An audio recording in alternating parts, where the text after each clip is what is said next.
ధ్యానించిన అంశ భాగంలోకి వెళ్తే, గత వారం ధ్యానించిన అంశ భాగం చెప్పండి.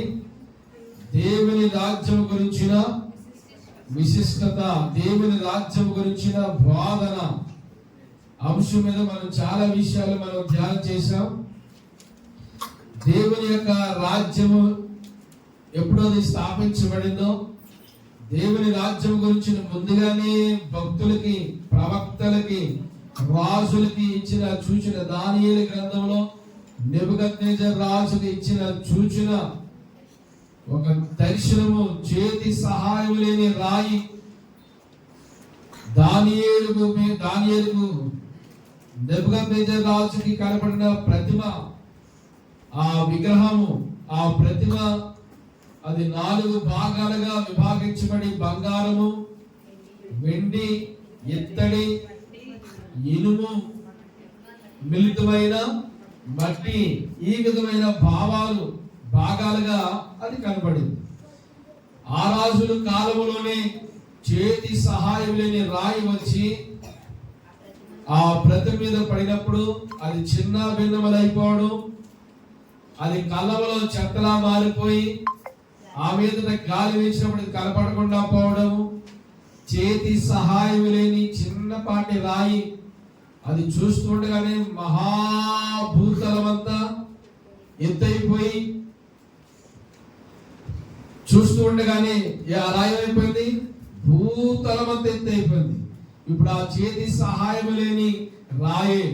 అప్పుడు చెప్తున్నాడు దానియేలు రాజు గారితో, ఆ రాజుల కాలంలో, ఏ రాజుల కాలంలో చివరి ప్రభుత్వం ఏది? ప్రపంచంలో రాజ్యాలు చెప్పండి. 1 బబులోను, చెప్పండి, టక్కమని చెప్పారు. 1 బబులోను సామ్రాజ్యం, 2 మాదియా పారసీకుల రాజ్యం, 3 గ్రీకు సామ్రాజ్యం, 4 రోమా సామ్రాజ్యం. అంటే ఆ రాజుల కాలంలో అంటే చివరి రాజ్యం ఏది? రోమా సామ్రాజ్యం. ఆ రాజుల కాలంలోనే ఆకాశమున్న దేవుడు ఒక రాజ్యం స్థాపిస్తాడు. ఆ రాజ్యం స్థాపించినప్పుడు ఈ లోక రాజ్యాల కంటే అంతమంది గాని ఆ రాజ్యానికి మాత్రం అంతం ఉండదు. ఆ రాజ్యం చూడనంత వరకు ఆ రాజ్యం నిలిచే ఉంటది. ఆ రాజ్యానికి అంతం లేదు. ఆ రాజుల కాలంలోనే యేసుక్రీస్తు ప్రభు, అంటే రోమా రాజుల కాలంలోనే యేసుక్రీస్తు ప్రభు వారు ఈ లోకానికి రావడం, ఆయన రాజ్యాన్ని స్థాపించాడు.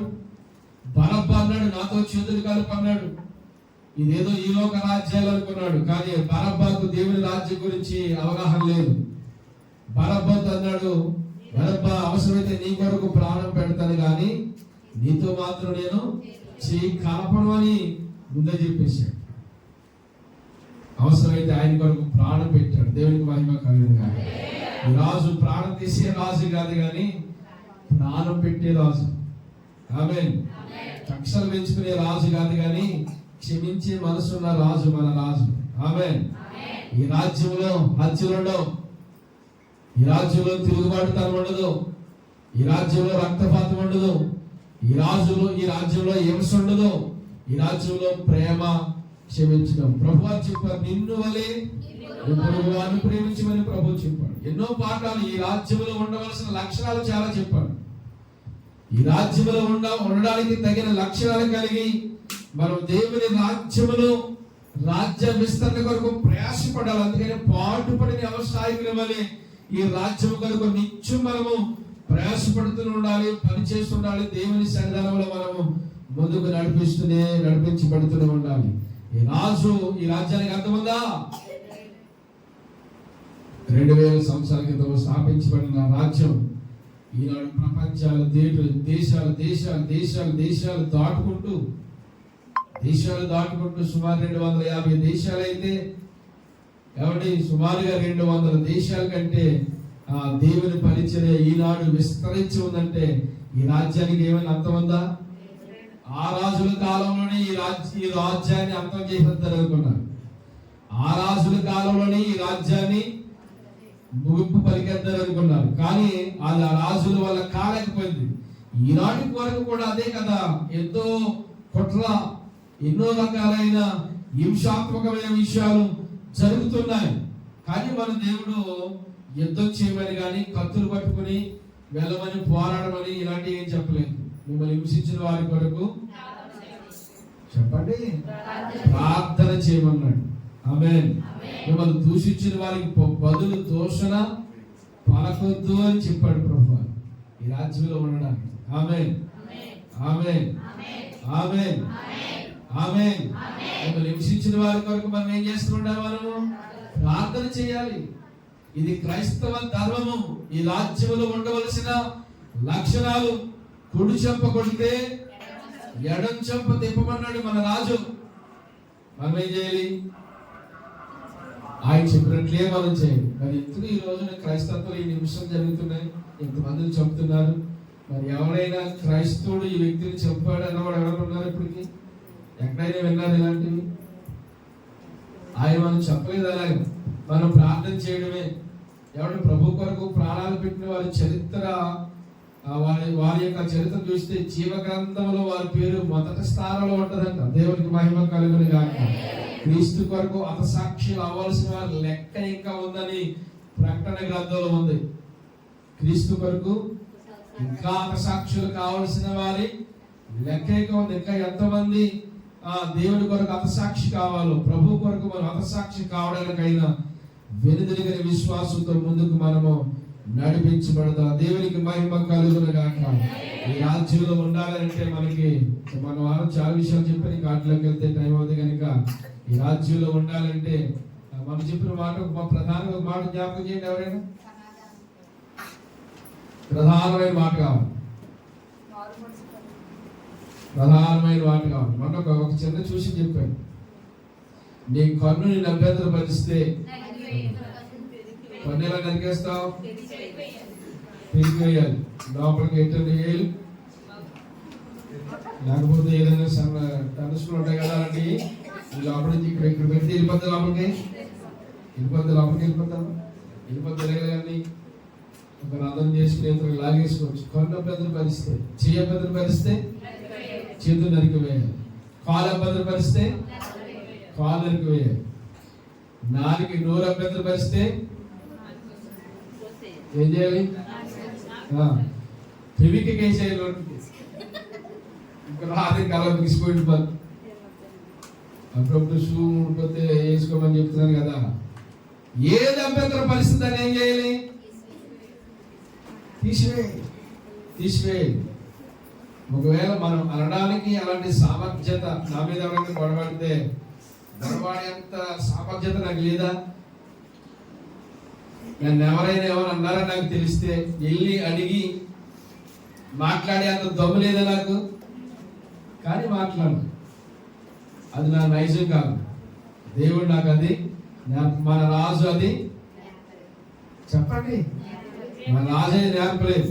దేవుడి స్తోత్రం కలిగి కాక. నా మీద ఎవరైనా గౌరవించడం పర్లేదు, ఒకసారి ట్రై చేసి చూడండి.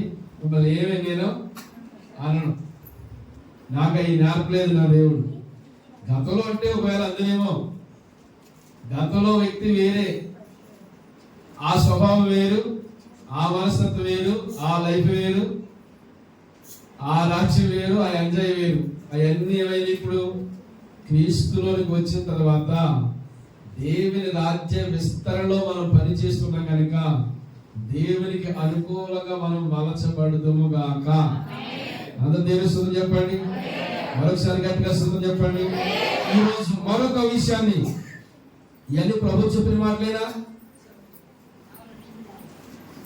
ఒకటే రెండు కానీ ఉన్నాయి. వాయిస్లు ఉన్న వాయిస్ చెప్పలేదు. ఇవన్నీ ప్రభు చెప్పిన మాటలేనా? ఒకవేళ ఇందులో నా సొంత మాట ఏదైనా వస్తే దేవుడు నన్ను శిక్షించును గాక. ఇవన్నీ దేవుడు చెప్పిన మాటలే. కానీ ప్రభు మన సొంత ఆలోచన, మన భావజాలాలు, మన ఉద్దేశాలు ప్రదర్శించుకోవడానికి దేవుని సన్నిధి కాదు. మన భావ ఉద్రేకాలు, మనలో ఉన్న ఫీలింగ్స్, ఇది చెప్పుకునే స్థలం ఇదిగా, ఆ చెప్పుకునే స్థలాలు వేరేగా ఉంటాయి. ఇక్కడ ఓన్లీ ఏం జరగాలంటే దేవుని వాక్యం మాత్రమే జరగాలి. ఆయన భావజాలాలే ప్రజల్లోనికి వెళ్ళాలి. ప్రభు యొక్క మనసు మాత్రమే వెళ్ళాలి. ఆయన మనసు మనకు ఏం నేర్పిస్తున్నాడో, ఏం చెప్తున్నాడో ఆ మాటలు మాత్రమే మనం తీసుకోవాలి. ప్రభు మాటలు తీసుకుని మన జీవితాలు సరి చేసుకుని ఈ రాజ్య విస్తరణలో మనం పాటు పడుదుము గాక. పాటు పడిన వ్యవసాయకుడే చెప్తారనుకుంటున్నాను, నేను ఇంగ్లీష్ పెడతాను. పాటు పడిన వ్యవసాయకుడే మరేమైంది, స్వరలేమైంది? పాటు పడిన వ్యవసాయకుడే మొదటి ఫలం. మొదటి ఫలం కావాలా, లాస్ట్ కావాలా? మొదటి ఫలం చాలా బాగుంటుంది. దేవుని స్తోత్రం కలిగాక. చూడండి, మార్కు సువార్త ఈరోజు మరికొన్ని విషయాలు సమయం ఉన్నంత వరకు ధ్యానం చేద్దాం. మార్కు సువార్త 10వ అధ్యాయము 14వ వచనం. 10వ అధ్యాయము 14వ వచనం. యేసు అది చూచి కోపపడి, చిన్న బిడ్డలను నా ఎదుగు రానియుడి, వారిని ఆటంకపరచవద్దు, దేవుని రాజ్యము ఇలాంటి వారిదే. చిన్న బిడ్డ వలె దేవుని రాజ్యం అంగీకరింపని వాడు అందులో ఎంత మాత్రము ప్రవేశింపడని మీతో నిశ్చయంగా చెప్పుచున్నానని చెప్పి ఆ బిడ్డలను ఎత్తి కౌగిలించుకొని వారి మీద చేతులుంచి ఆశీర్వదించి దేవునికి మహిమ కలుగును గాక. అందరూ గట్టిగా చెప్పాలి. చిన్న బిడ్డలు ఏం చేయొద్దన్నాడు? ఆటంకపరచవద్దు. చిన్న బిడ్డలు మీరు ఎవరు కూడా ఆటంకపరచద్దు. చిన్న బిడ్డలు ఆటంకపరచక వారిని ఏం చేయండి? నా యొద్దకు రానివ్వండి, నా యొద్దకు రానివ్వండి. ఇటువంటి వారిదే దేవుని యొక్క రాజ్యము అని ప్రభువు చెబుతున్నాడు. దేవునికి మహిమ కలుగును గాక. ఈ చిన్న బిడ్డ లాంటి వారిదే దేవుని రాజ్యము. ఈ చిన్న బిడ్డల వలె దేవుని రాజ్యం అంగీకరింపగలిగిన వాడు అందులో ఎంత మాత్రం కూడా ప్రవేశింపడని మీతో నిశ్చయముగా చెప్పుచున్నాను. అంటే దేవుని రాజ్యానికి మనం వెళ్ళాలంటే మనలో ఉండవలసింది ఏంటది? చిన్న బిడ్డల యొక్క మనస్తత్వం మనలో ఉండాలి. ఆమేన్. చిన్న బిడ్డల లాంటి స్వభావం మనలో ఉండాలి. దేవుని రాజ్యములో ఉండాలి అనుకునే వ్యక్తి ఈ చిన్న బిడ్డ లాంటి మనస్తత్వం మనం సంపాదించుకోవాలి. కొంతమంది పెద్దవారు చూడండి, ఎంత మాట్లాడినా కానీ నవ్వుకుంటూనే ఉంటారు, కోపరాలు కొంతమంది. అవునే కదా? మా అన్నిని మా పెద్దని ఎంత చెప్పినా నవ్వుతూనే ఉంటాడు. ఎప్పుడు నీకు కోపం రాదేంటా నువ్వు? చిన్న బిడ్డ లాంటి మనస్తత్వం ఏం చేయాలి? మనలో కలిగి ఉండాలి. స్తోత్రం కలిగాక. అందరూ స్తోత్రం చెప్పండి. ఎవరైతే ఆ మనస్తత్వం కలిగి, ఆ భావజాలాలు కలిగి, ఆ గుణగణాలు కలిగి మనకు ఒకవేళ ఈ మనలో లేకుండా ఉంటున్నాయో, మనం దేవుని రాజ్యంలో ఉండడానికి హక్కుదారులు కావు అని ఎవరు చెప్తున్న మాటని? యేసుక్రీస్తు ప్రభువారే సాక్షాత్తు ఆయనే పర నుండి భూమికొచ్చి ఆయన నోటితో పలుకుతున్న మాట. కనుక వారు నాటకపరచకండి. చాలా మంది చిన్నబిడ్డలని.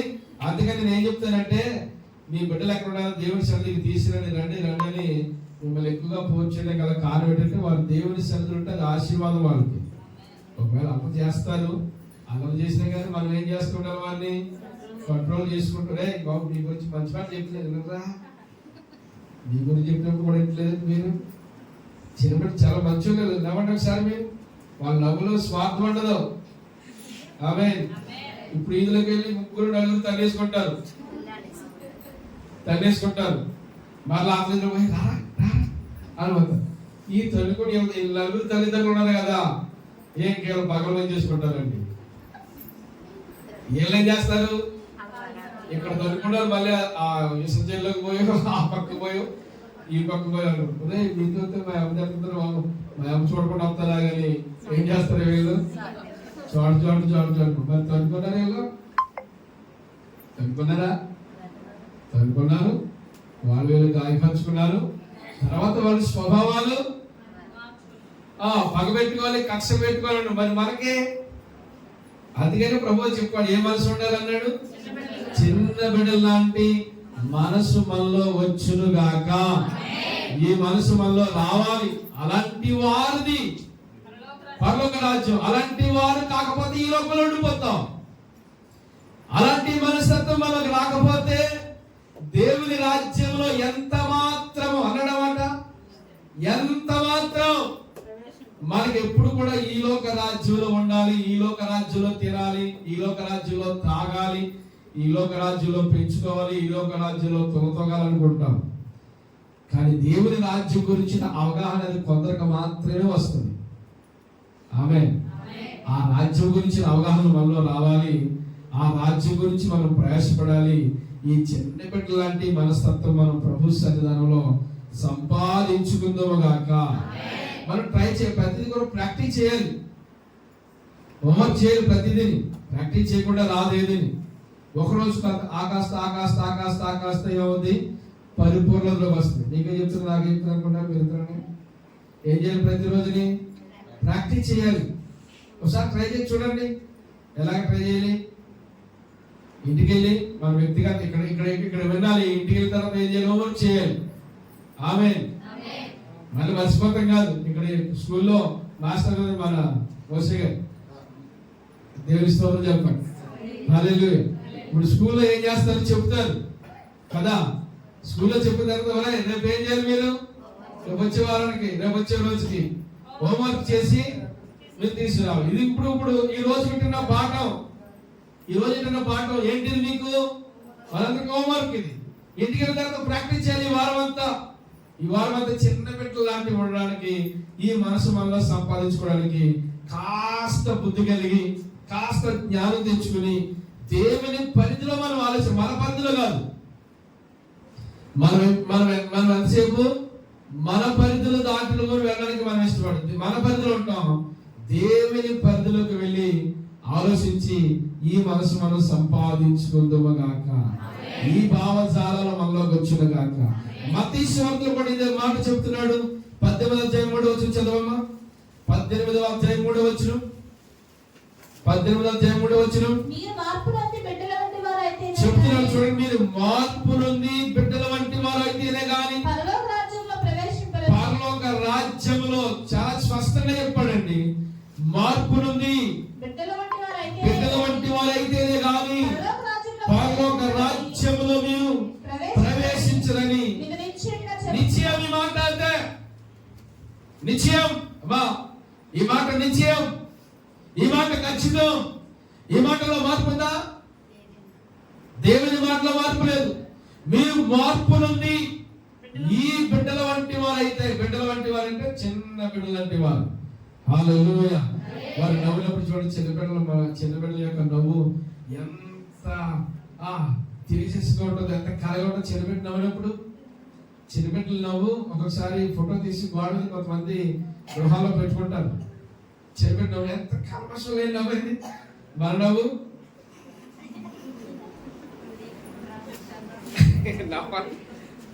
నవ్వరా నవ్వినది మన నవ్వు. మన నవ్వు లోపల పెట్టుకుని పైకి బాగున్నావు అంటాం. మన నవ్వులో చాలా రకాలు ఉంటాయి, చాలా తేడా ఉంటాయి. చిన్నబిడ్డ నవ్వు చూడండి, చిన్నబిడ్డ యొక్క మనస్తత్వం చూడండి. మార్పు నొందాలి. దేవునికి మహిమ కలుగుని గాక. దేవుని సన్నిధికి వచ్చి ఎందుకు వచ్చాం మనం? మారడానికైనా? మారిపోయే వరకు ప్రేమలో ఉంటామా? మారలేదు. మనం చాలా మంది ఒకసారి మారలేదనే గురించి ఏంటి? వాక్యంతో మనం టాలీ చేసుకోవాలి. మన కొలమానం వాక్యమే, మన కొలవద్ద వాక్యమే. మారవలేదు ఎవరు చెప్పాలి తెలుసా? నీ పక్కన వాళ్ళ కాదు చెప్పడం, వాక్యం చెప్పాలి. వాక్యంతో మనం కొలమానం వేసుకోవాలి. వాక్యంతో మనం కొలవాలని దేవుడు తూకం వేస్తాడంట. రాజైన బెల్షస్సరుని దేవుడు ఏం చేశాడు? త్రాసులో తూశాడు. త్రాసులో తూస్తే అందులో తేలిపోయాడు. తేలిపోయినప్పుడు ఆ రాత్రి లెక్కలన్నీ తేల్చి ముగించేసి ఫైనల్ సంతకం జడ్జిమెంట్ ఇచ్చేసాడు. అంతే, తేలిపోయాడు. మన దేవుని యొక్క కొలమానంలో తూయబడాలి. దేవుడికి మహిమ కలుగును గాక. అందుకని మార్పు నొందాలని ప్రభువు చెప్తున్నాడు. 13వ అధ్యాయము 14వ వచనం కూడా చదవమ్మా. 13వ అధ్యాయం కాదు, అదే ఏంటది 13వ వచనం. 18వ అధ్యాయం 13వ వచనం. వాడు దాన్ని కనుగొని ఎడల 99 గొర్రెలను గూర్చి సంతోషించినంత కంటే దానిని గూర్చి ఎక్కువగా సంతోషించడానికి నీతో నిశ్చయంగా చెప్తున్నా. అలాగనే ఈ చిన్నవారిలో ఒక్కడైనా నశించుట పరలోకమందున మీ తండ్రి చిత్తము కాదు. చూసారా? ఈ చిన్నవారిలో ఒక్కరైనా నశించుట పరలోకమందున చిత్తము కాదు. మీ తండ్రి చిత్తము కాదు. ఈ చిన్న వారిలో ఒక్కడైనా నశించడానికి దేవుని యొక్క చిత్తము కాదు అని చెప్తున్నాడు. అంటే చిన్నవారు అనే మాటను మనం చెప్తున్నాం. దేవుని సమాజంలో మనం ఎప్పుడు కూడా గొప్పగా కనపడాలి, గొప్పగా ఉండాలి అని ఏ రోజు ఆశపడకూడదు. సమాజంలో ఎప్పుడు కూడా ఎలా ఉండాలి? చిన్నగానే ఉండాలి. స్తోత్రం కలిగాక. చిన్న జీవితం, చిన్న మనస్తత్వం, ఇలాంటివి మనం సంపాదించుకోవాలి. చిన్నదంటే తగ్గింపు కూడా మనం అనుకోవచ్చు. చిన్న అనుభవం మనకు ఉండాలి. ఈ చిన్న పిల్లల యొక్క మనస్తత్వం మనలోనికి రాకపోతే దేవుని రాజ్యానికి ఎన్నటికి ఎప్పటికీ మనము హక్కుదారులము కామని ప్రభు చాలా స్పష్టంగా చెప్తూ ఉన్నాడు. కనుక మార్పు చెందాలి. చిన్న బిడ్డ లాంటి దేవుని రాజ్యంలో ఉండాలంటే ఏం చేయాలమ్మా? మార్పు కావాలి. ఈ బిడ్డకి మార్పు అవసరమేనా? ఆ బిడ్డకి మార్పు అవసరమేనా? చిన్న బిడ్డలు కాబట్టి అందరికి ఏం చేయాలి? చిన్నపిల్లలందరికీ కూడా మార్పు ఉండే. పిల్లలు అనుకుంటారు కొంతమంది పెద్దది వచ్చిన తర్వాత అప్పుడు వస్తుందని బుద్ధి అనుకుంటారు. కాదు, చిన్నప్పటి నుంచి మొక్కని వంగందే వంగుద్దా అంటారు కదా. కనుక చిన్ననాటి నుండి ఏం చేయాలి? మనము వారికి వాక్యాన్ని, భక్తిని నూరిపోస్తూనే ఉండాలి. దేవునికి స్తోత్రం కలిగాక. మనకి ఆ మనసు ఉంటే ఖచ్చితంగా వారిని కూడా అలా తయారు చేయాలని మనం ఇష్టపడతాం. కనుక మనము ఈ వాక్య భాగం ద్వారా మనం నేర్చుకున్న విషయం ఏంటంటే, చిన్న బిడ్డల లాంటి మనస్తత్వం మనకు కలిగి దేవుని రాజ్యంలో మనం నడిపించబడదుము గాక. కల్మషం లేని మనస్తత్వం, స్వార్థం లేని మనస్తత్వం, అసూయ లేని మనస్తత్వం, ఎవరి పాపము లేని మనస్తత్వం ఎవరికి ఉంటుంది? ఈ చిన్న బిడ్డలకు ఉంటుంది. అదే మనస్తత్వం మనలోకి రావాలని ప్రభు అడుగుతున్నాడు. అది రాదు, నాలో లేదంటే కుదరదు. నీకు ఆయన రాజ్యం కావాలంటే ఖచ్చితంగా ఈ మనస్తత్వం రావాలి. నాతో ఏకీపించాలి మీరు. మనకి ఆ రాజ్యం కావాలంటే ఖచ్చితంగా ఈ చిన్నపిల్లాంటి మనస్తత్వం మనలోనికి ఉంచునుగాక. అవి చెబుదాం. మరొక విషయాన్ని మనం జ్ఞాపకం చేసుకుందాం. ఎన్ని విషయాలని? 2 3 విషయాలని. 4వ విషయం కనుక జ్ఞాపకం చేసుకుంటే, ఎవరి ఆయన రాజ్యములో చేరడానికి ఇంకా ఒకటి మనకు కొదువుగా ఉందని దేవుడు ప్రశ్నిస్తున్నాడు ఈ యొక్క మధ్యాహ్నం. ఆమేన్. ఏముందంట మనకి?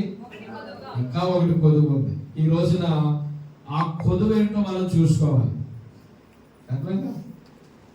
ఆ కొదువు ఏంటో చూసుకుని ఆ ఒక్కటి ఏంటి, ఆ కొదువు ఏంటో ఎవరికి తెలుస్తుంది? ఇప్పుడు నాకు తెలుస్తుందా? మీకు తెలుస్తుందా? మీకే తెలుస్తుంది. పక్కవారు తెలుస్తుందా? ఎవరికి తెలియదు. ఎవరిలో ఏముందో వారికే తెలుస్తుంది. ఎవరి మనసు ఏంటో వారికే తెలుస్తుంది.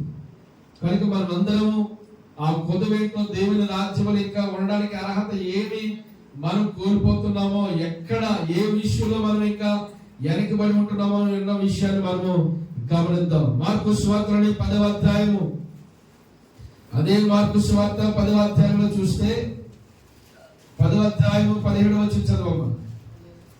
ఆయన బయలుదేరి మార్గమున పోవుచుండగా, ఆయన అంటే ఎవరు? యేసుక్రీస్తు ప్రభు వారు బయలుదేరి ఎలా వెళ్ళిపోతున్నాడు? ఆయన మార్గాన్ని పోవచ్చు ఉండగా ఒకడు పరిగెత్తుకుని వచ్చి ఆయన ఎదుట మోకాళ్ళు, ఒక వ్యక్తి ఏం చేశాడంట? పరిగెత్తుకుని వచ్చి ఆయన ఎదుట మోకాళ్ళుని సత్బోధకుడా నిత్య జీవం పొందడానికి, నిత్య జీవానికి వారసులు అవడానికి నేను ఏం చేయాలని అడుగుతున్నాడు. యేసుక్రీస్తు ప్రభు ఇచ్చిన సమాధానం ఏంటి? చెప్తున్నావు. చూడండి, ప్రభు వారు చెప్తున్నారు, నేను నిత్య జీవం పొందడానికి ఏ మంచి కార్యం చేయాలి, లేకపోతే నిత్య జీవం పొందడానికి ఏం చేయాలని అడిగితే ప్రభు వారు ఇచ్చిన సమాధానం ఏంటి? నరహత్య చేయవద్దు, వ్యభిచారం చేయవద్దు, దొంగిలించవద్దు, అబద్ధ సాక్ష్యం పలకవద్దు, మోసపోవద్దు, నీ తల్లిదండ్రుల సన్మానింపవద్దు. ఆ ఆజ్ఞలకు తెలియలేదా? అందుకతడు బాల్యం నుండి అనుసరించునే ఉంటునని చెప్పాను. యేసు అతను చూసి అతను ప్రేమించి నీకు ఒకటి కొద్దిగా ఉన్నది, నీవు వెళ్ళి నీకు కలిగినవన్నీ అమ్మి పేదలకు ఇమ్ము, పరలోకమందు నీకు ధనము కలుగును, నీవు వచ్చి నన్ను వెంబడించమని చెప్పాను. అతను మిగిలిన ఆస్తి గలవాడు కనుక ఆ మాటకు మొక్కుచున్న పుచ్చుకొని దుఃఖపరచు వెళ్ళిపోయాను. దుఃఖపడి వెళ్ళిపోయాడు. ఎవరు ఏం చేశాడు? మంచోడే చెడ్డోడు ఇతను? దుఃఖపడి వెళ్ళిపోయాడు. మంచోడే చెడ్డోడా? ఏం బాగొట్టుకున్నాడు? దేవుని రాజ్యాన్ని బాగొట్టుకున్నాడు. మంచోడే చెడ్డోడా? ఏం బాగొట్టుకున్నాడు? మంచోడే చెడ్డోడా?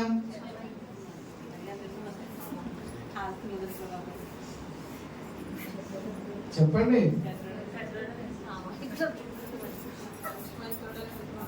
మనిషి మంచోడా? కాకుండా ఇంకా బాగాలేదు అదా? ఇతరులో ఉన్న మంచి క్వాలిటీస్ చూద్దాం. మనం ప్రతి దాన్ని మైనస్ మనం ఎదగడం కాదు, కానీ ఏం చూద్దాం? ప్లస్. మంచి క్వాలిటీస్ ఏంటి? ఈయన మంచి క్వాలిటీస్ ఒకటి, ఎవరి యేసుక్రీస్తు ప్రభు దగ్గరికి ఆ మార్గాన్ని పోతున్నాడని తెలుసుకుని పరిగెత్తుకుని వచ్చేసాడంటండి. ఆమె ఎలా వచ్చాడు?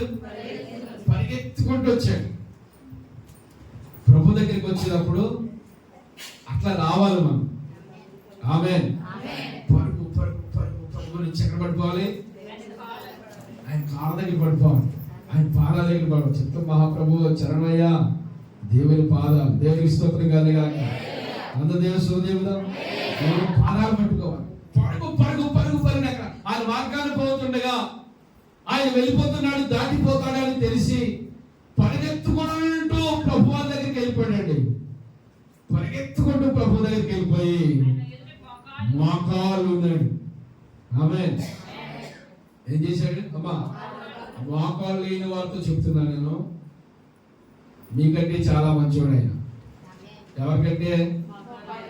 మోకాలు లేని వారికంటే చాలా మంచివాడు. ఆలస్యంగా వచ్చిన వారు చెప్తున్నాను, మీకంటే చాలా మంచివాడు ఆయన. లేట్గా రాడు. ఎలా వస్తాడు? పరిగెత్తుకుంటూ వస్తాడు. దేవునికి మహిమ కలుగును. ఇంకేమన్నాడు? సద్బోధకుడు. దేవుడిని చాలా మంచిగా సంబోధన చేస్తున్నాడు. నిత్య జీవం గురించిన అవగాహన. నిత్య జీవం అంటే దేవుని రాజ్యం కదా. హల్లెలూయా. నిత్య జీవానికి వెళ్ళడానికి ఎంతటి ఆశ బాబు! ఈ ఆశ ఉంది ఆయనకి. నిత్య జీవం వెళ్ళాలి. ఈ లోపల ఎంతకాలం ఉంటావు? ఈ లోపల ఎంతకాలం తింటావురా? ఇక్కడే తిని ఇక్కడే బ్రతకాలనుకోండి, ఇక్కడ ఆడాలనుకున్నావా? దేవుని రాజ్యం గురించి అవగాహన లేదా? ఎంతకాలం ఉంటావు ఈ రాజ్యంలో? ఎంతకాలం ఉండగలం మనం? ఎంతకాలం ఉండగలం? దేవుని బాల్యం నుండి అతనికి దేవుని రాజ్యం గురించిన ఎలాంటి ఆశ అవగాహన ఉందో దేవునికి మహిమ కలుగునుగా. బాల్యం నుండి దేవుని యందు ఎలాంటి వాడంటే అతను చాలా ఆసక్తిపరుడు, చాలా భక్తిపరుడు, చాలా భక్తిపరుడు. మార్గం వేసాడంట. మోకాళ్ళు మనకి టైల్స్ వేసినా, ఏసీ పెట్టినా, ఫ్యాన్ వేసినా, మంచి మంచి లైటింగ్ పెట్టినా మోకాలు వేయడానికి మనం ఇబ్బంది పడిపోతాం. ఆయన ఎక్కడ వేసిన మోకాళ్ళు? మార్గంలో. ఎప్పుడైనా నేను అలాగే పోతుంటే దగ్గరికి వచ్చి రోడ్డు మీద మోకాళ్ళు వేశారు మీరు? అయ్యా మా ఇంటికి రండి అయ్యా, ఇప్పుడు మోకాళ్ళు వేసి అడిగారా? చెప్తే కట్టుకుంటుకుంటూ మాట్లాడుకుంటే మరి అలాగా అంతే కదా, అంతే కదా. పొలకుడి దగ్గరికి పరిపరికి వెళ్ళిపోయి ఏం చేశాడు? ఎక్కడ? రోడ్డు మీద, ఇంట్లోనా? రోడ్డు మీదే, మార్గ మధ్యలో. అప్పుడు ఏమన్నా సింఫోని సిమెంట్ రోడ్లు అనుకున్నారు. అది అప్పుడు సిమెంట్ రోడ్లు ఎక్కడే? ఏ ప్రభుత్వం వేసింది సిమెంట్ రోడ్లు? పట్టు రోడ్డు కూడా కాదు, ఏ కక్కడలో ఇలాంటి దారులు చిన్న చిన్న అలాంటి మార్గాలు. దేవునికి మహిమ కలుగును. హల్లెలూయా. అక్కడికి వచ్చి మోకాళ్ళుని ప్రభు దగ్గర ఎలాంటి వినప బాల్యం నుండి చాలా దేవుని యందు భయభక్తి కలిగిన వాడు. నిత్య జీవం పొందడానికి నేను ఏం చేయాలని ప్రశ్న అడుగుతున్నాడంటే అతనికి ఏముంది? నిత్య జీవం గురించి ఆశ ఉంది. చాలా ఆశ ఉంది నిత్యజీవం గురించి. ఈ లోకం శాశ్వతం కాదు అని అతనికి తెలుసు. నిత్యజీవం ఉందని తెలుసు. నిత్యజీవం వెళ్ళాలని ఆశపడుతున్నాడు. బాల్యం నుండి ఇదే భావంతో ఉన్నాడు. హలో, బాల్యం నుండి అదే భావంతో ఉన్నాడు. అతను చాలా భక్తిని సమాజంలో కనపరిచిన వ్యక్తిగా కనబడుతున్నాడు. ఏం చేయాలని అడిగితే ఆ యేసుక్రీస్తు ప్రభువు ఏం చెప్పారు? కాబట్టి దేవుని ఆజ్ఞలు పాటించు. ఆజ్ఞలు ఉన్నాయి కదా, నరహత్య చేయవద్దు. నరహత్య చేయవద్దు అంటే అలాంటి ఆజ్ఞలు ఏమి ఏ పాలు పప్పులు లేవు అని మనకి అర్థమైపోయిన తర్వాత నరహత్య తర్వాత ఏముంది? వ్యభిచరించవద్దు అంటే ఈ శరీర ఆశలకు వెళ్ళే వ్యక్తి కాదు. వ్యభిచారానికి చాలా దూరంగా ఉన్నాడు. బాల్యం నుండి ఈ భావన అతనిలో ఉందండి. అంటే ఎంత మంచోడు, చాలా చాలా మంచోడే కదా. వ్యభిచారానికి దూరంగా ఉన్నాడు. వ్యభిచార కార్యాలకి, శరీర కార్యాలకి, చీకటి కార్యాలకి, ఇలాంటి వాటికి చాలా దూరంగా ఉన్నాడు. ఈ రోజున సమాజంలో ఏకమైపోతుంది. ఎక్కడ చూసినా సమాజం ఎక్కడ చూసినా దానికి పాపం పాపం పాపం పాపం పాపం ఇంకా రోజు పరివర్తన అవుతుంది, కానీ పాపానికి అర్థం కనపడలేదు. పాపం రోజు రోజుకి పిల్లలు పెడుతూనే ఉంది. పాప మనిషిని పట్టుకొని పీడిస్తూనే ఉంది. ఈ పాప భావాలు మనిషిలో నుండి చావట్లేదు. కానీ ఈ వ్యక్తి సమాజంలో ఉన్న అందరికంటే చాలా మంచి వ్యక్తి కనపడుతున్నాడు. దేవునికి మహిమ కలుగునుగాక. ఇంకేమన్నాడు? ఎవరిని దొంగిలించవద్దు. అసలు అది పాటించాడు ఇతను. ఎవరి నిర్ణయం తీసుకున్నాడా? మనకి లేదు కనుక దొంగిలించవద్దు అన్న ఆ సబ్జెక్ట్ ని చాలా అధికారంగా తీసుకున్నాడు. ఎవరిది ఎప్పుడు ఎక్కడ దొంగిలించిన సందర్భం అతనికి లేనే లేదు. తర్వాత ఎవరి మీద ఎప్పుడు అబద్ధ సాక్ష్యం పలికిన జాబితా లేనే లేదు. అబద్ధ సాక్ష్యాలు ఎక్కువైపోయి ఈ రోజుల్లో, అబద్ధ స్టేట్మెంట్లు ఎక్కువైపోయి, అంత అబద్ధం. ఎవరు ఈ రోజు సమాజాన్ని పట్టుకుని పీడిస్తుంది? ప్రతిదానికి అబద్ధం. ఎక్కడికి వెళ్ళావు?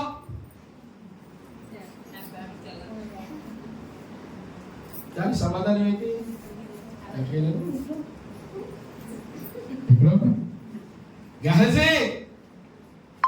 వెళ్ళారా? అయ్యా నీ దాసుడైనా ఎంత అమ్మాయి కూడా ఎంత నిలువెత్తులు మోసం చేసేస్తున్నాడు. ఒక దైవ సేవకుడిని, ఒక ప్రవక్తని ఆయన దగ్గర ఉన్నాడు. ఏమండి ఆ నైవేద్య రథవానికి గారు పరిగెత్తి మూటలు తెచ్చుకొని ఆ మూట తెచ్చుకుని ఇంట్లో పెట్టుకుని దాచుకుని సమాధానంగా వచ్చి కూర్చున్నాడు. ఏమైనా ఎక్కడికి వెళ్ళావంటే ఎంత అబద్ధం అండి. నీ దాసుడైన నేను ఇక్కడ నుండి ఎక్కడికి వెళ్ళి వారు నైవేద్య రథం కూడా పరిగెత్తినప్పుడు నాకు నీతో రాలేదా? దేవునికి మహిమ కలుగును.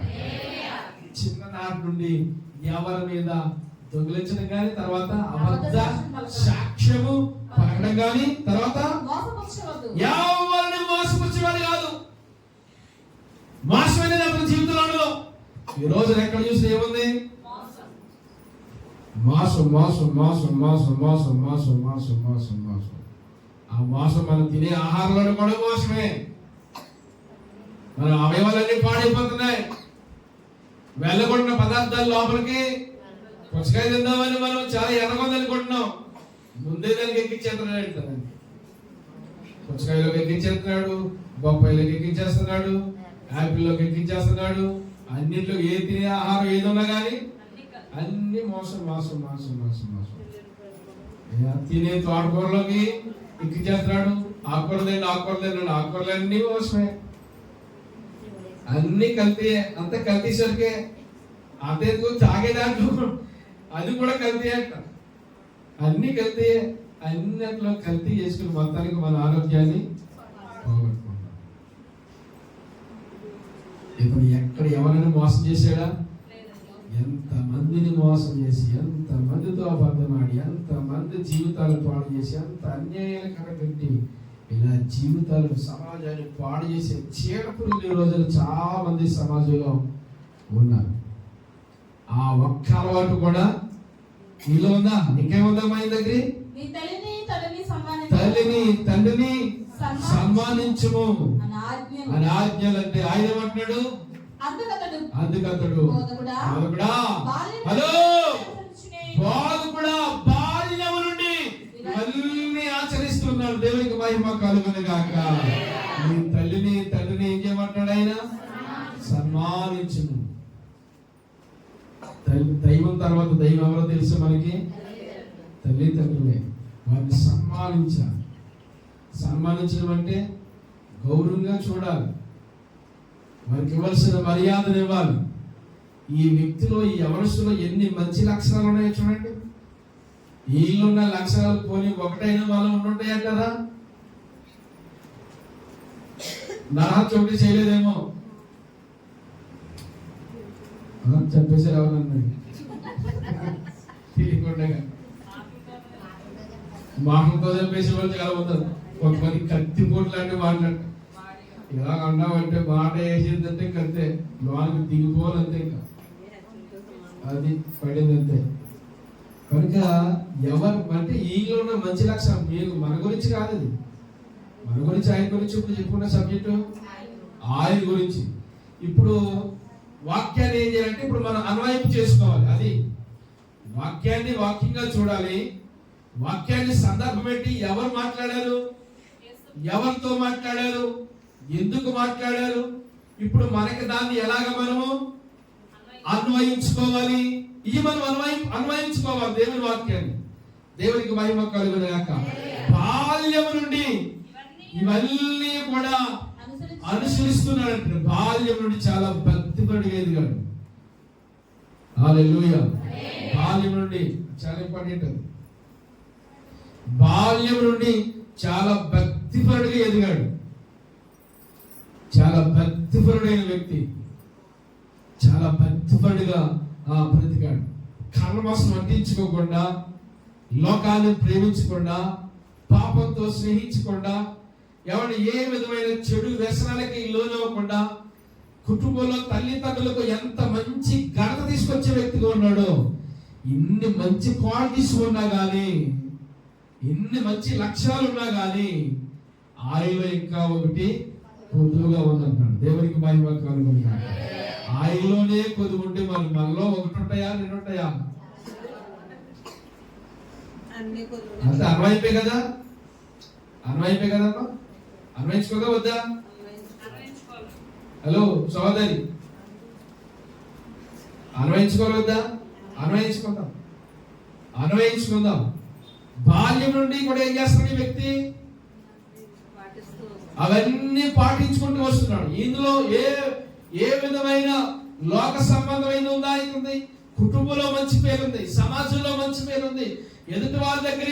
ఇంకా మత్తయి సువార్తలో రాయబడిన మాట ఏంటంటే, అక్కడ నిన్ను వలె నీ పొరుగు వారిని ప్రేమించమన్న ఆజ్ఞను కూడా అందులో అక్కడ మత్తయి సువార్తలో మెన్షన్ చేశాడు. కాబట్టి పొరుగు వారిని కూడా ఏం చేస్తున్నాడు? ఇతను ప్రేమిస్తూ ఉన్నాడు. ఇన్ని మంచి లక్షణాలు కలిగి దేవుని సమాజంలో ఒక మంచి సాక్షిగా ఉన్న వ్యక్తితో ప్రభు చెప్తున్నమాట, ఓ సహోదరుడా, ఓ యవనుడా, ఇంకా నీకు ఒకటి కొదువుగా ఉంది. ఆ కొదువు ఏంటో నువ్వు గమనించగలగాలి. ఏంటి కొదువు అంటే? నీవు వెళ్ళి అంతా అమ్మి పేదలకు ఇచ్చేయి, నీకు ధనము కూర్చోబడును. నీవు వచ్చి నన్ను నీకున్నదంతా ఏం చేయమన్నాడు ప్రభు వారు? అమ్మాయి చాలా ఆస్తిపరుడు అంట. అతను మిగల ఆస్తిపరుడు. ఎవరుడు మత్తయి సువార్తలో ఎవరుడు అని రాయబడదు. ఎవరు మిగల ఆస్తిపరుడు, చాలా మిగల ఆస్తిపరుడు, మిగల ఆస్తిపరుడు. ఆస్తి ఏం చేయమన్నాడు ప్రభు వారు? అభిభేదకు ఇచ్చే, నీకు పరలోకంలో ధనము సమకూర్చబడును. గట్టిగా చెప్పబడ్డ దేవుని స్తుతించుదాం. హల్లెలూయా, హల్లెలూయా. ఇక్కడ నీకు ఎంత ధనమున్నా పరలోకంలో నువ్వు పేదవాడివి. ఇక్కడ నీ ఆస్తి అంతా దేవునికి ఇచ్చేస్తే నువ్వెక్కడ ఉంటావు? పరలోకంలో నువ్వు ధనవంతులు అయిపోతావు. స్తోత్రం కలిగాక. ఇక్కడ ప్రభు కొరకు ఎంత ఖర్చు చేసి లక్షలు లక్షలు లక్షలు లక్షలు లక్షలు లక్షలు ఎవరి కొరకు? ప్రభు కొరకు. నీ కొరకు ఎన్ని లక్షలు దాచుకుంటే ఎప్పుడు పేదవాళ్ళమే, ఎప్పుడు పేదవాళ్ళమే. అతను మిగతా ఆస్తిపరుడంట, వ్యసనపడిపోయాడని వ్యసనపడి అక్కడ నుంచి ఏం చేశాడు? దేవుని రాజ్యాలైనా పోగొట్టు అన్ని మంచి లక్షణాలను కూడా ఒక చిన్న లక్షణం ఏమండి ఆయనకు ఒకటి అర్థమైపోతుంది పరిపూర్ణ. నేను చాలా బాధపడి నీ వాక్యాలు ధ్యానిస్తున్నప్పుడు ఇన్ని మంచి లక్షణాలు ఉండి చివరికి దేవుని రాజ్యం పోగొట్టుకున్నాడు ఏంటి అని చాలా వేదనైంది నాకు ఈ యవనస్తుల గురించి ధ్యానం చేస్తున్నప్పుడు. చిన్నప్పటి నుంచి నడుము కట్టుకుని జీవితాన్ని ఏ పాపానికి అతని అలవాటు చేయకుండా ఎలా పదిలంగా కాపాడుకుని కుటుంబంలో కూడా తల్లిదండ్రులు ఇలాంటి కొడుకు నా కడుపు పుట్టినందుకు ఎంత ధన్యుడు అనుకుని ఎన్నో వారు ఆ కుటుంబం కూడా అనుకోవచ్చు వ్యక్తి గురించి. కానీ చివరికి ఇన్ని మంచి లక్షణాలను కూడా దేవుని రాజ్యాన్ని పోగొట్టుకున్నాడంటే ఎంత అది దీనమైన పరిస్థితి చూడండి. ప్రభు ఆలోచించాడు. ప్రభు మాటకి అతను లోబడి అలాగేనయ్యా నాకు ఉన్నదంత అమ్మేస్తాను ఒక్క మాట అంటే ఆయనలో ఉన్న మనస్తత్వం అంటే ప్రభు ఒకవేళ అతని దగ్గర ఉన్నది తొలగించాలని ఉద్దేశం కాదు. అతను మనసు ఏంటని చిన్న టెస్ట్ పెట్టాడు అంతే. ఏ టెస్ట్? మీరు అన్ని తినండి, ఆ ఒక్కడే తినొద్దండి అమ్మా. అన్ని తినే, ఏం దొరికితే అన్ని తినే. అది తినొచ్చండి వాడకండి అమ్మా. హలో, ఏం తినాలనుకుంటావో అది తినొచ్చు అన్ని తినే. అన్ని ఎవరి కోసం పెట్టాడు దేవుడు? నాకు అది ఇష్టం ఉందండి మరి తినొద్దంటారు, ఏం చేయమంటారు? తిను పర్లేదు. అదే నీ మనసత్వం ఏడిపిస్తూ ఉంటుంటే ఏం చేయ అలాంటి బదులు తినడం మంచిది. అది ఏదైనా కావచ్చు, నేను పేర్లు చెప్పలేదు, అది ఏదైనా కావచ్చు. అన్ని పెట్టింది దేవుడు భూలోకంలో సమస్తాన్ని మన కొరకే. అయితే ఆ ఒక్కటి తినొద్దు అన్నాడు. ఏ ఒక్కటి? ఆ ఒక్కటే.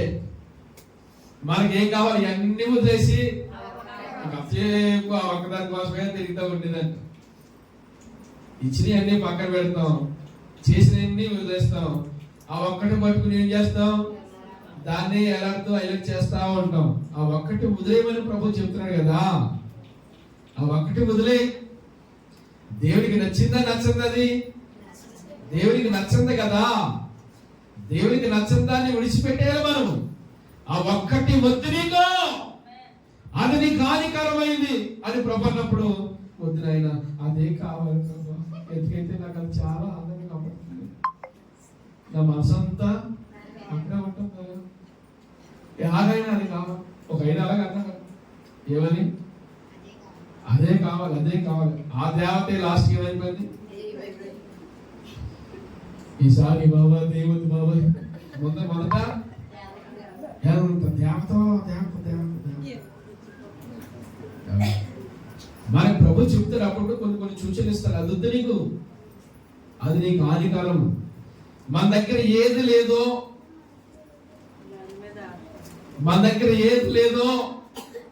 అది మనకి హానికరమైంది, అది అవసరం లేదు కనుక దేవుడు దాన్ని ఇవ్వలేదు. ఆమె చెప్పండి, ఆమె. మన దగ్గర నుండి ఏది పోయిందో అది మనకి హానికరమైంది, అది మనకి ఇబ్బందికరమైంది, ప్రమాదకరమైంది కాబట్టి దేవుడు దాన్ని మన ఎదురు నుండి తీసివేశాడు. మన దగ్గర ఇప్పుడు ఏమి కలిగి ఉన్నామో అది నీకు ఆశీర్వాదకరమైంది, అందుకే అది మనకి ఇచ్చాడు. దేవునికి స్తోత్రం కలగలేక పోయిన దాని గురించి బాధపడద్దు, లేని దాని గురించి ఆశపడద్దు.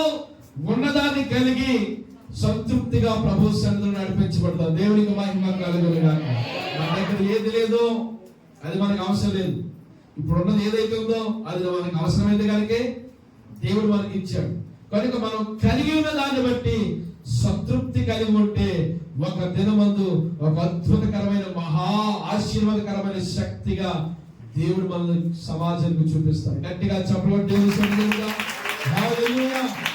ఏం దాని గురించి ఎప్పుడు కూడా అనడం తప్పేం కాదు. నీకు ఏదైతే అవసరం ఉందో అవసరతలు అడగండి, ఇవ్వలేదని బాధపడకండి. అది నేను చెప్పేది. లేని దాని గురించి అడగడం తప్పు కాదు. ఇవ్వలేనప్పుడు ఏం చేయకూడదు? ఇవ్వలేదని బాధపడకూడదు. దానికంటే శ్రేష్టమైంది. ఒకవేళ అది నీకు ప్రమాదకరమేమో, అది మనకి ఇబ్బందికరమేమో, అది మనం గుర్తించగలిగి దేవుని సన్నిధానంలో ఈ విధమైన దేవుని పరిధి నుండి మనం ఆలోచిస్తే అన్ని ఏం చేసినట్టే చూడండి, సమస్తమును మేలు కలిగి సమస్తము సమకూర్చి ప్రభు మన పక్షంగా జరిగిస్తాడని రాయబడింది. దేవునికి ఇష్టమైన రీతిలో మనం నడిపించబడతాం. దేవుని రాజ్యానికి ఏది ఆటంకం ఉందని ఏం చేయాలి? అది ధర్మా అవసరమా? ధర్మం నీకు ఈ రోజుకి రావాల్సిన సమయం ఇస్తాడు. దేవుడు ఇచ్చేమన్నప్పుడు ఎందుకు? దేవుడే ఇచ్చేమన్నప్పుడు మనకెందుకు? అది దేవుడు తీసేమన్నప్పుడు ఆ ధరలు చూసుకొని మహా విస్తారమైన ధనవంతుడు కనుక పోనీ 1,00,000 2,00,000 అంటే ఇచ్చేసిన 100 కోట్ల ఆస్తి ఎక్కడ వేస్తాడు? ఎన్నున్నాయి తనకి? 100 కోట్ల ఆస్తి వద్దన్నాడు ప్రభు. ఆమేన్, ఆమేన్. ఎంత? 100 కోట్ల ఆస్తి నీకు ఎందుకులా ఎన్ని అమ్మేసి నన్ను అప్పడించన్నాడు ప్రభు. అంటే దేవులో ఉన్న ఆనందం లోకంలో లేదు అని దాని అర్థం. దేవులో ఉన్నవాడు ప్రతిరోజు ప్రశాంతంగా ఉంటాడు. లోకంలో ఉన్న ప్రతిరోజు ప్రశాంతంగా ఉంటాడు. దేవులో ఉన్న ఆనందం ఈ లోకంలో, ఈ ప్రపంచంలో ఎక్కడికి వెళ్ళినా మొన్న ఆన్లైన్ ప్రేయర్ రోజున ధ్యానించిన వాక్య భాగం ఇదే. ఎన్నో కీర్తనమ్మా? 122వ కీర్తన. దేవుని మందిరంలో ఉన్న ఆనందం, సంతోషం ఈ ప్రపంచంలో ఎక్కడికి వెళ్ళు నీకు దొరకనే దొరకదు. నా దేవుని మందిరాన్ని ఎప్పుడు దర్శించదనా, నా దేవుని సన్నిధిలో ఎప్పుడు కనపడదనా, నా దేవుని సన్నిధిలో సమాజం మీద ఎప్పుడు కొడుకుందనా అని ఏ భావజాలాలు కలిగి దేవుని సన్నిధిలో మనం నడిపించబడాలి. ఒక చంటి పిల్ల మనస్తత్వంలోకి మనం వచ్చి ప్రభు సన్నిధానం నడిపించబడదాం. అట్టి కృప దేవుడు మనందరికి అనుగ్రహించును గాక. మోకరించండి, ప్రార్థన చేసుకుందాం.